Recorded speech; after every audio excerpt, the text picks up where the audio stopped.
We got our hands on the new Galaxy S25 Ultra pretty much on the day that it was launched, and the timing is impeccable as it was right before the Lunar New Year and I got super sick since then. Actually, I am still sick now if you can hear it from my voice, but we still gotta do this video anyways.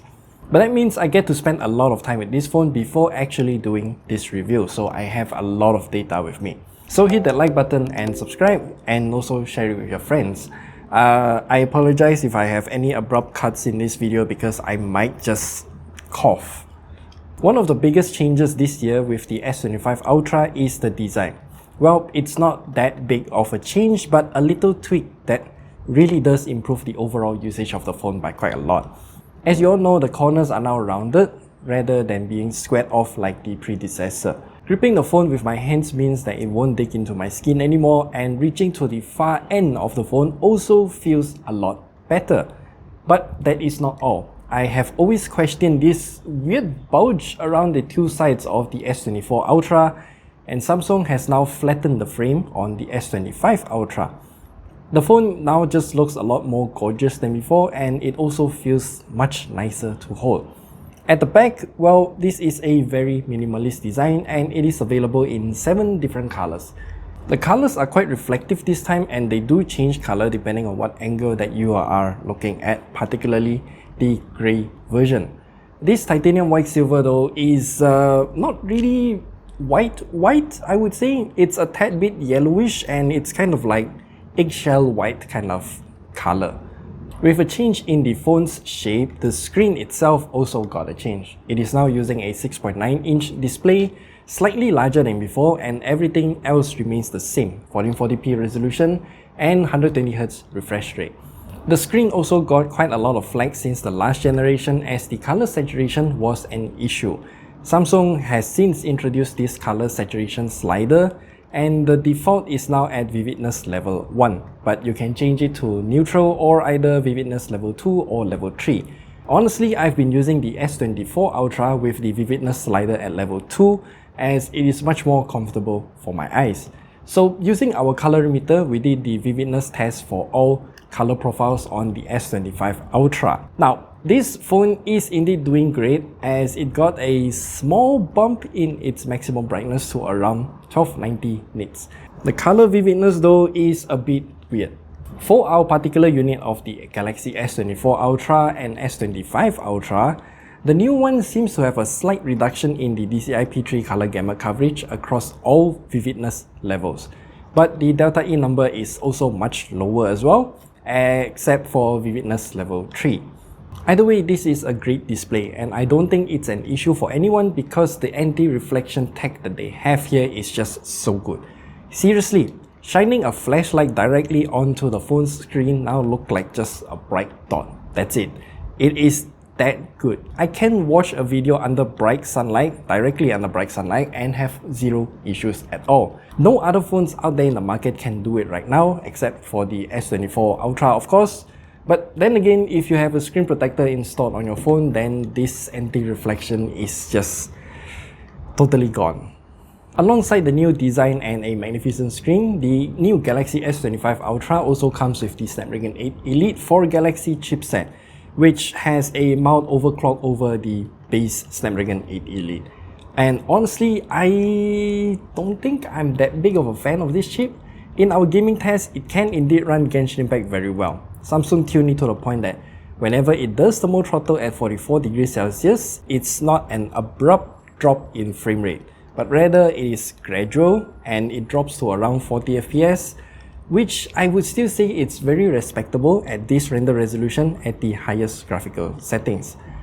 As for Zenless Zone Zero though, this is the most demanding battle in the game so far that is repeatable and lasts long enough for the phone to literally hit the thermal limit. And this is where we can see the GPU is always pegged at 100% of utilization and the frame rate can drop drastically.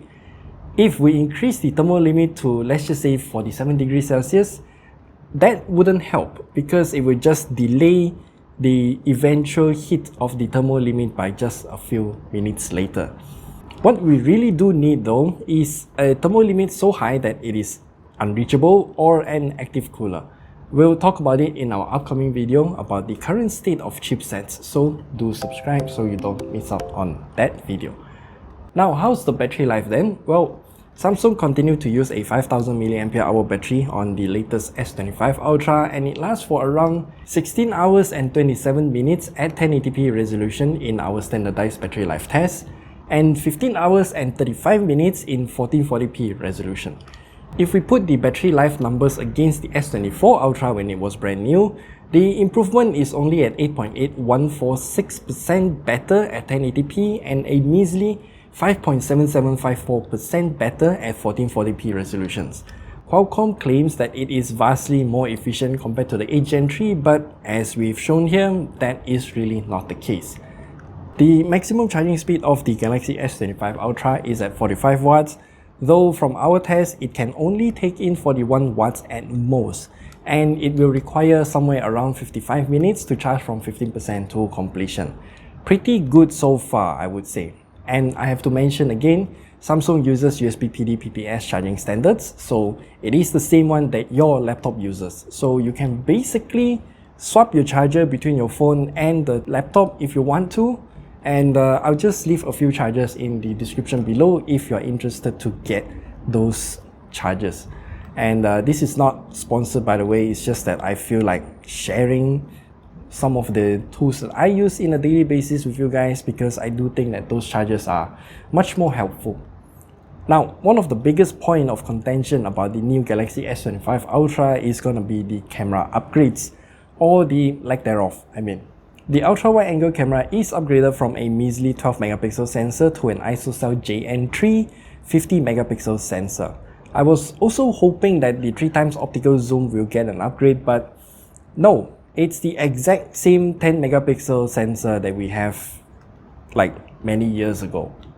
I also thought that with the Lunar New Year around the corner, it would be a great time to take pictures with the new Galaxy S25 series, but I got sick instead and I didn't get to spend much time outdoors.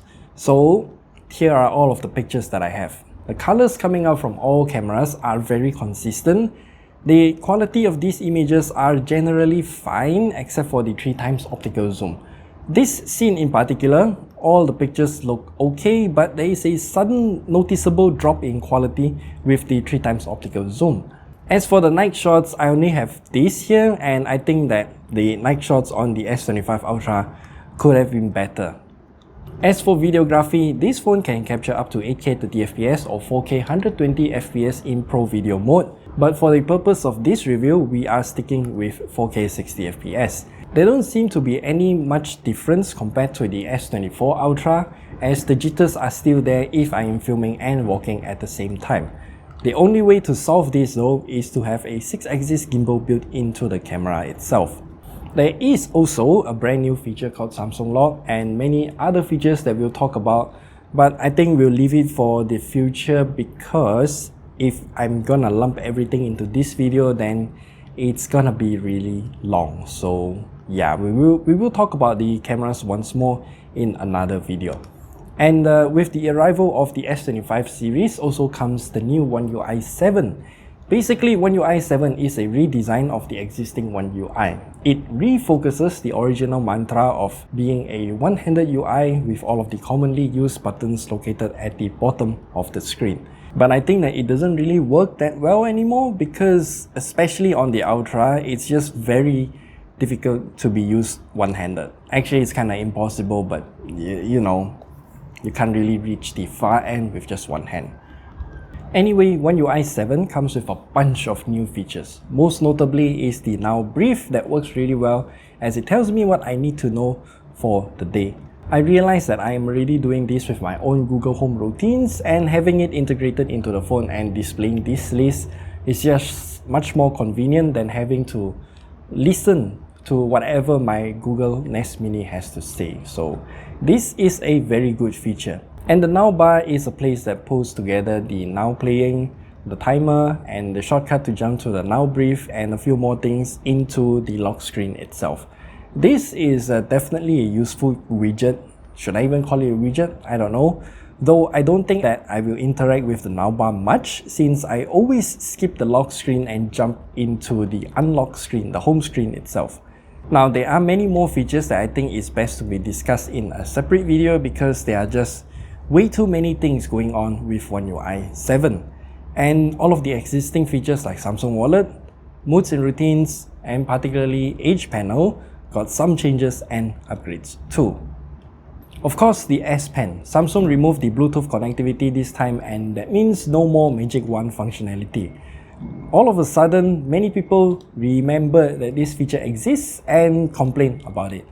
Seriously, how many times have you actually used this feature? For me personally, I only take out the S Pen like once in a blue moon to draw some stuff on the screen. That's it. The only one sensible comment is using the S Pen to take pictures, but then again, there are already plentiful ways to take pictures remotely on these Samsung devices. For example, you can just show your hand or just say the word cheese and then it will take a picture for you. I'd be more angry if Samsung took away the Bluetooth connectivity on their tablets because I have a lot of customizations done using Moods and Routines for the air gestures. And we have a video about that as well, so watch it at the top right corner there.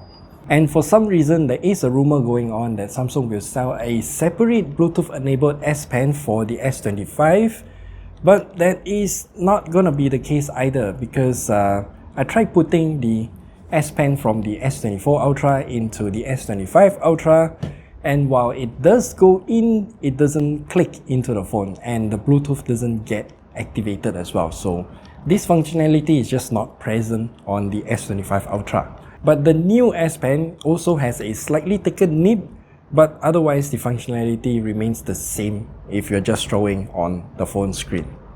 Also, the new S Pen kind of just juts out at the bottom of the phone and it makes the phone frame not exactly having a nice round curve.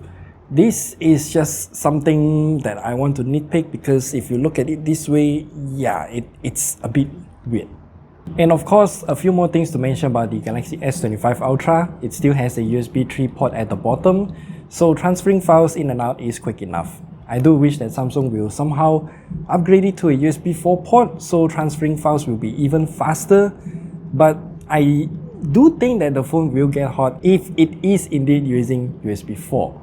And of course, Samsung DeX is still here and we can use display output over the USB-C port.